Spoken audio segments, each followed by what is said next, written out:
Welcome to the Control the Room podcast, a series devoted to the exploration of meeting culture and uncovering cures for the common meeting. Some meetings have tight control and others are loose. To control the room means achieving outcomes while striking a balance between imposing and removing structure, asserting and distributing power, leaning in and leaning out, all in the service of having a truly magical meeting. Thanks for listening. If you'd like to join us live for a session sometime, you can join our weekly Control the Room Facilitation Lab. It's a free event to meet fellow facilitators and explore new techniques, so you can apply the things you learn in the podcast in real time with other facilitators. Sign up today at voltagecontrol.com/facilitation-lab. If you'd like to learn more about my new book, Magical Meetings, you can download the Magical Meetings Quick Start Guide, a free PDF reference with some of the most important pieces of advice from the book. Download a copy today at voltagecontrol.com/magical-meetings-quick-guide. Today, I'm with Madelon Guinazzo, the co-founder and director of training at Cuddleist, where she makes the world a safer, more connected place through cuddling. She is also an educator for medical students and a self-described all-around communications geek. Welcome to the show, Madelon. Hey, Doug. It's great to be here. It's fantastic to have you. So let's start off with a little bit of a history of how you got your start. How does one become a cuddle facilitator? Oh, wow. That's such a great question. And there's so many answers to it. I'm always like, wow, what's going to come up in this moment as around that question? A couple things. First of all, I think this was a matter of, for me, Cuddleist was a matter of, if you want to see something done right, do it yourself. That was because I had professional cuddling was becoming a thing. This was around 2012.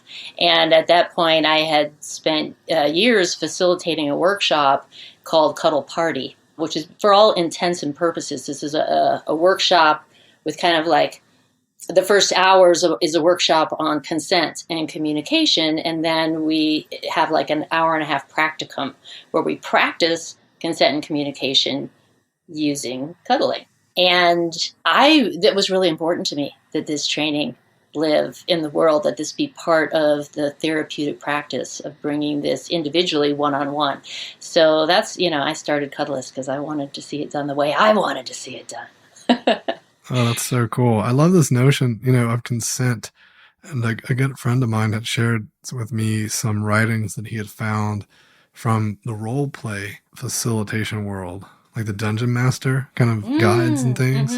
And there was this article on consent in gaming, which I thought was really fascinating. It's like, just because you're the Dungeon Master doesn't make it okay to make people feel uncomfortable or to acquiesce to things that they don't necessarily agree with in the real world, just because they're playing this character, right? And so this notion of consent and the workshops you're doing is like really resonated and made me think of that article. And for any of us in a position of status or privilege, relatively, whether we're a facilitator or the authority in the room or the expert being interviewed or just somebody with more social status based on skin color or whatever, it's really important for us to be aware of how we, even unintentionally, can come across as overriding or overdriving or imposing in a way that's not welcomed. Yeah, and that can be so tough too, as someone who takes their craft seriously and, with all the best intentions, things that can backfire. And I think just as someone who's really intent on learning and doing the right thing, I think it's just a constant evolution of learning and trying to do the right thing in the moments. Agreed. And so it's just the awareness and being curious about, what am I missing? What might I be missing? Yeah, and the dialogue, I think being open to hearing that, you might not be good, like nobody's perfect, but like. And creating those openings. Yeah, absolutely. When you talk about creating openings, it makes me think of the word invitation, which you mentioned in our pre-show chat. And, it's a word that I love and I haven't thought about it in maybe in the last few weeks or so, just how much I love that word and, how we can be so intentional about when we bring people together and we ask them to do things. What does that word mean to you? Invitation. Yeah, wow. Well, I think that liberating structures maybe opened my eyes up to a whole new way to think about invitation, right? Because it's like before I was just like, oh, I'm going to invite you over, right? Want to come hang out? And then just using invitation from the perspective of, hey, will you come along with me on this little thought moment? Will you come along with me to explore our feelings in a new and different way? Is that okay? Are you open to that? So it kind of comes back to your consent stuff, right? It's like an Yeah. invitation isn't a command. An invitation gives them the opportunity to say, no, thanks. I'm going to get super geeky on you for a moment here because I love this conversation. And so for me, there's an important distinction between a request, an offer, and an invitation. Mm. And it has to do with willing and wanting, which are very different things, right? So when I make a request, it's something that I want. I am saying, I'm kind of putting that out there. This is for me. I would like this. Are you willing? And when I make an offer, I'm saying, it's for you. Do you want this? Because I'm willing to give this if it's something you want.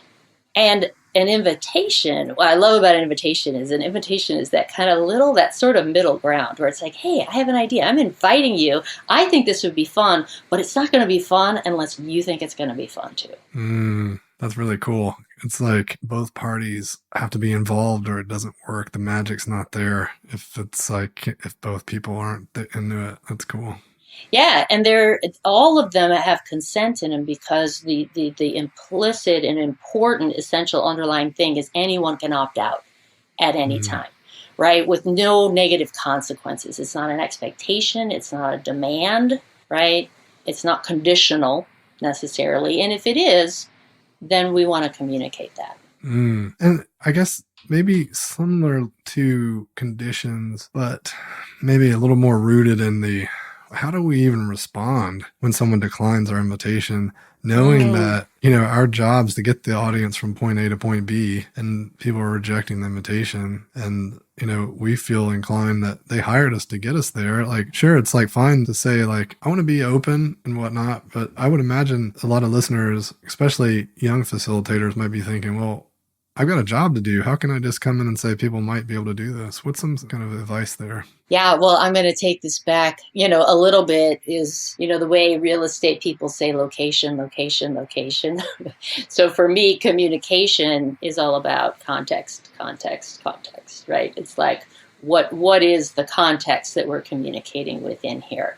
And so you brought up as a facilitator, right? That's the context. But, request, offer, invitation, that could be in any number of contexts. So I'm hearing your question specifically, right, is if the context here is I'm a facilitator and I'm inviting a participant, right, to participate in a particular way, so much of that depends on what am I facilitating, right? What is the context? And I think for me, the number one foundational principle as a facilitator is it's my job to create psychological safety, psychological security, emotional security in the room by informing people and letting them know what the expectations are up front. So what is the agenda? What is the goal? What is kind of expected of them? Because that helps people relax when they know what am I supposed to be doing here? Because otherwise they're tiptoeing around hoping that they don't, stub their toe on something. So to let people know. And so for instance, like in a cuddle party workshop, we go through the agreements. These are the agreements, and they're really a set of rules for behavior in this context. So first of all, no one here has to do anything. And if you're not a yes to agreeing to all of these rules, then you don't have to stay. But if you stay, you are signifying by your attendance that you agree to these rules, these communication guidelines as we have set forth. So that's kind of the thing. These are the things that are the rules. You don't have to do them, but we do need you to opt in if you're going to stay. Or if this isn't for you, then, thank you. Thank you for letting us know. Thank you for taking care of yourself. Thank you for, respecting the rules of the group by not participating. Yeah, I also think that can be a conversation in itself, asking the group how they feel about what's happening and what the group might want to do based on this new information, especially if it's some significant portion of the group that's like, not accepting the invitation? Was there a misunderstanding with leadership on what was needed of the group so much that they rejected the offer? I think also it can be helpful just to have other kind of techniques or other invitations that we might be able to offer up those folks as alternatives should they not want to participate in a certain way. Well, that's interesting because what I'm hearing, the context that you're describing is, say, I've been hired by a leadership team that has certain needs and goals and wants that they're investing in my services to provide, right? And then I've got the participants who are showing up, which is kind of a third party here. And my job is to, as a facilitator, be clear, hey, this is our mission, should we choose to accept. This is the mission that's been handed down from leadership, hired me, they're your, leadership team, and this is what we're here to do. Is everyone on board with that? And this is what I propose. That's right. I think that's an important question. And especially if you start picking up on any indication that people might be disconnected with the purpose, even if that leadership is in the room also, right? Just because they're in the room doesn't mean that you can't read the other signals. Yeah. And it reminds me of something I thought about when you were talking about the context piece, which is you mentioned the importance of expectations and how people might tiptoe around because they don't know what is expected. I think there's another version of that, which is equally detrimental, but it plays out a little different. And that is when people come in with the wrong expectations. So it's not that they don't know what they are. It's somehow they misinterpreted them because they weren't communicated clearly. So the classic example of this is, I thought we were going to make a decision, or, or how we were going to go about making the decision was different than the expectations they had in their mind. And so this context setting and these expectation settings so critical. Well, it is. I mean, yeah, there's so many different ways to go with that. First of all, I got kind of excited as you were talking because I love playing with practicing taking what I'm going to call implicit social agreements, which is another way of saying expectations, right? We kind of walk in with these. Sometimes we're not even aware of them, but we become aware of them if they're not met. We're like, hey, wait a minute. And to start with kind of making those agreements explicit in a way. So, for instance, something I've been playing with lately is saying to people, hey, I commit to, in all of our communications, being, as appropriately honest as I can be, even if it's uncomfortable, with as much grace and goodwill as I have in me. How does that sound to you? Sounds awesome. I love hearing that. And when I say that, one of the things that I've noticed about it is that when those expectations, and I'm going to say when instead of if, because my thing is, usually things, if they can go wrong, they will, or go sideways. So when our expectations aren't met, an explicit agreement like that really helps me say, hey, can I be honest with you? Or can I say, I'm noticing I'm kind of a little disoriented or put off right now. I thought, and it creates more of an opening maybe and an ease for that. Yeah, the thing that instantly surfaced for me when you did that in our pre-show chat was this kind of almost unburdening of any anxiety. And I wasn't feeling a ton of anxiety, but any residual anxiety, there's always a little bit when you're like meeting with someone, but I feel like we've got enough of a rapport.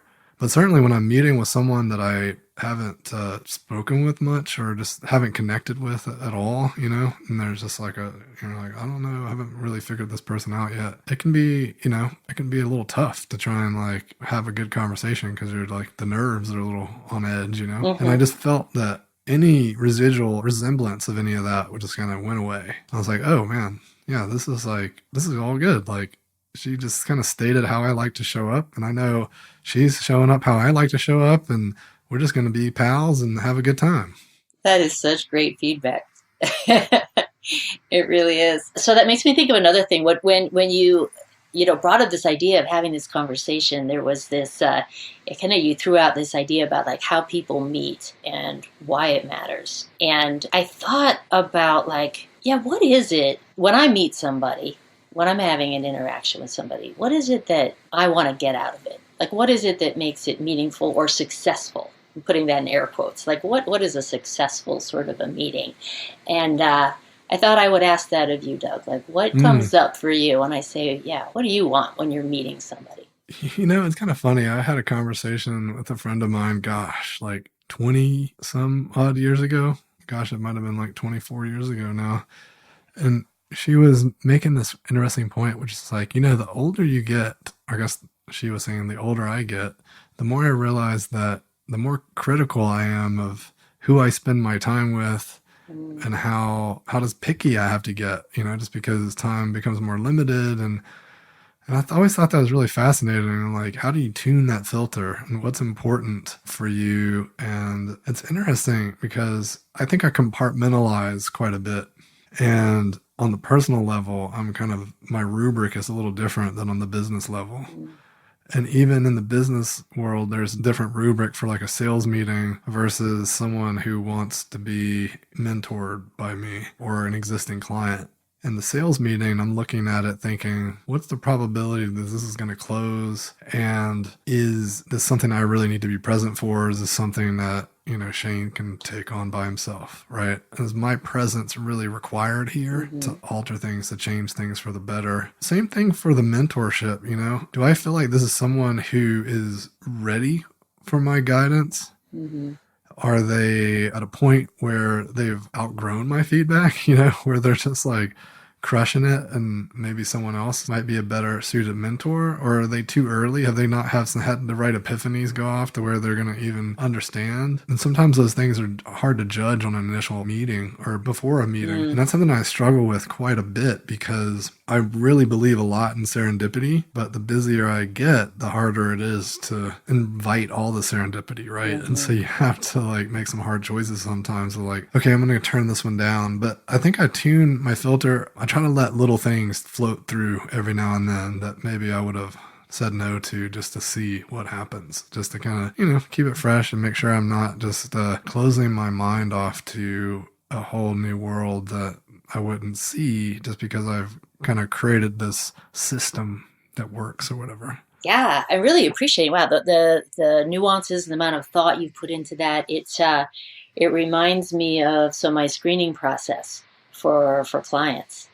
I've gotten kind of really fine-tuned about that. Similarly, I mean, this is a very specific context, right? So I work as a practitioner. So as the co-founder and director of training for Cuddleist, I am about training practitioners, right, to work in a certain way. And that includes being a practitioner. So I work with clients individually. And really, this is a form of self-care for them. So they're investing the way you would invest in a trainer or a coach or a workout person or a massage therapist or something. They're investing in a Cuddleist for their self-care. And that means different things to different people. Different people have different goals of what brings them here. And so that's always my job, and as kind of a short amount of time as possible it's what I say, are we a good fit? Are we a good fit for one another? And basically that means, do I feel confident that I can provide what you're looking for out of this? Enough for us to invest time and money and energy into it. So what was your process for kind of dialing in that filter, that screening? Like I assume like it was something that maybe took some time to dial in, or like, were there any epiphany moments, or like, how did that come about? Well, it's interesting. It's always evolving. Part of it, it reminds me of what I mentioned earlier about willing versus wanting. Right? So knowing that this is about what they want, right? They're investing money. It's their self-care. It's what they want, that I am what I call wholeheartedly willing, right? Not tolerating, not begrudgingly, not, I can put up with it willing. No, because nobody needs to be put up with. That's the opposite of therapeutic in my book. But that I am wholeheartedly excited about showing up in service to this.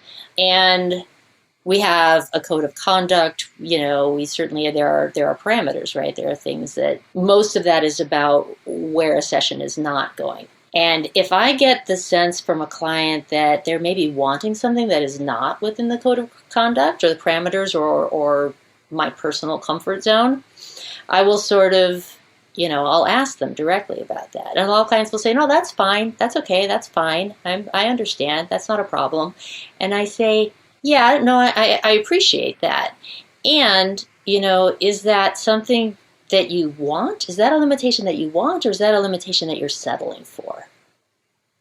And if they say that they're settling for it, or if they're not really wanting it, then I say, I don't want you to, we're probably not a good fit, because this is your self-care. You should go out and find the thing that you want and not settle for something. I like that. That's really profound. It's like, it's probably out there, and them settling is probably equivalent to you begrudgingly accepting something. Exactly. And the energy that's going to flow there seems like not conducive to what you do.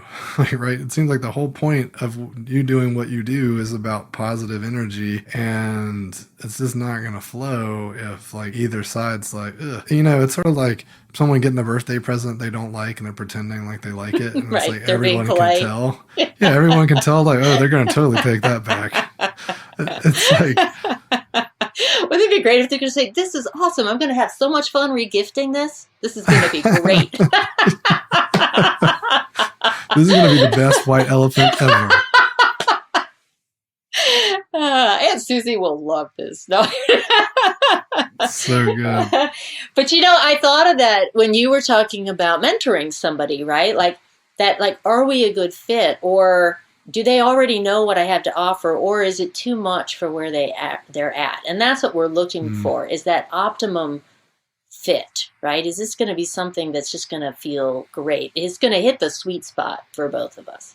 The interesting thing too is it takes maturity to be able to say no to work, like, especially when people are first getting started out there, because it can be hard to get your practice started, no matter, what kind of freelance or consulting work you do. But I think once there's any amount of stability in place, it is so worth it to be true to who you are, and, just understand those values, and know where the benefits are, so that you can make sure that, there's always a solid exchange. I struggle with that in a lot. I used to joke that that's first world choices, right? First world problems. But the chore of choosing, it really is a first world challenge. And that thing about, right, the better kind of life gets, the better we get at what we do, the better the things are that we're saying no to. I mean, that's just how it works, right? We have to say no to better and better things. And yeah, that's hard. And there's also, I think what comes up under this is one of those implicit cultural things that we're swimming in that I think needs to be questioned, which is more is better. There's a lot of more is better operating, and it does us a disservice, I think. Yeah. Sometimes it's a good thing to question. Wow. Yeah. That's something that folks should maybe just hit the pause button and just think for a moment about, how is more showing up for me right now? So now that you've returned from your paused reflection on how more is showing up for you, welcome back. We're going to shift back to something that you mentioned in the pre-show chat, and I think it was in relation to one of the many variations of how you got your start that you might have dove into, which is your acting background. And you said, Douglas, any actor will tell you that it's all about the moment before. And, once you explained it to me, I was like, of course. Now that I know this, I can't imagine an actor not doing that, right? It seems critical to imagine what that experience of their character is right before they say action, right? Otherwise, like, what are you going to just flip into some random behavior? You need to be poised, right, for what just happened. Yeah. It also really resonated for me from a facilitation standpoint, because we often, even in our workshop design template, we have learner after, so how we expect the learners to be after the workshop, and learner before. So how are they showing up before? How are they before the workshop started? And you might wonder, wait, I don't teach people. Why are you talking about learners? And our philosophy is that every workshop's a learning workshop, even if it's a problem-solving workshop, because you're coming in creating an environment for diverse thought. They're learning. Everyone's taking in new information. So they're if we're in a learning mindset, we're learning. So, but in the case of an actor, they just got to be concerned with their one character in the moment before. But as facilitators, we had to be considerate of the moment before for all of our attendees when they're walking through the door. Right. What just happened to them? Right. And that's creating an opening for that. It depends, first of all, on the kind of workshop, right? What is the goal? Is this a destination workshop? Do we have a decision to make? Has leadership said, or is this an experiential workshop where really, the invitation is just to be present and curious and facilitate people's kind of aha moments or self-awareness. That's my favorite kind. But, that creating an opening, I mean, gosh, did somebody just get, a distress text from somebody that they really care about? Did somebody, does somebody have something happening that is taking their focus that's important? And to create an opening or a possibility to check in around that. Is that important? Is that going to take the group off course? How do you handle that as a facilitator? Is that something that you kind of create an opening or an invitation for? Or how would you find out about that if somebody did have something heavy? Yes. I think that is critical for good agenda design, and comes back to one of my strong beliefs, which is most of the time when people think about agendas, they're thinking about a list of topics. But we believe agendas should be like an experience design. How are you going to start? How are you going to finish? What happens in the middle? What's the arc? How do we thread that through? And your opener, how you start, should always usher people in, and how we think about gracefully bringing in a beginning. And that should give you the opportunity to acknowledge some of those things, realize some of that stuff. There's many different tactics, One of the easiest ones is just do a check-in. Everyone does the weather report, whether they intend to or not. What was on the TV last night? Oh man, it's really hot outside, whatever. They start jabbering about whatever's going on. And then 10 minutes goes by and then they start the meeting. Well, if you intentionally plan the opener, you can make it 5 minutes. Be intentional about how long it lasts. And if you're more intentional about that weather report, you can maybe tune the prompt so it already helps them transition into what we're going to work on versus it just being random. It's a fun synchronicity here because I use that phrase a lot. I'll say, what's the emotional weather report? Mm-hmm. And sometimes that's my, as a check-in. So, is it sunny? Is it cloudy? Is it, what's the emotional weather report? And give people an invitation to kind of check in that way. So, have you ever heard the Tom Waits song, Emotional Weather Report? No! This is the thing. I thought I made it up. Tom Waits. I mean, you can't get anything past Tom Waits. No, I'm proud of that. I'm in sync with him. Yeah, I know. That's pretty cool. It's really incredible because he's like, all the lyrics sound like a weatherman giving a weather report, but what he's done is he's kind of twisted it just enough to where it's like a metaphor about his mental state. So great. Like, and one of the point is like, in the southern regions of my disposition.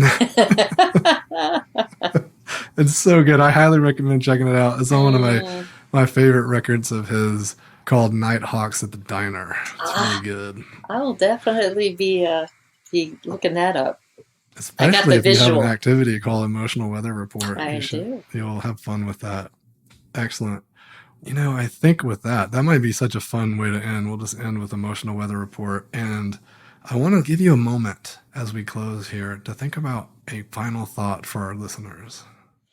Yeah, I guess the final thing that I want to share is to encourage people to be intentional about what they want to get out of meeting somebody, to think about what makes a meeting, an interaction with somebody rewarding for you, and then how can I front load that in the sense of being intentional, whether it's being explicit about a social agreement, putting that out there, whether it's starting with a little, maybe like a level of vulnerability to kind of invite people in, or just creating a moment before for yourself that's going to have a really positive impact on how you show up.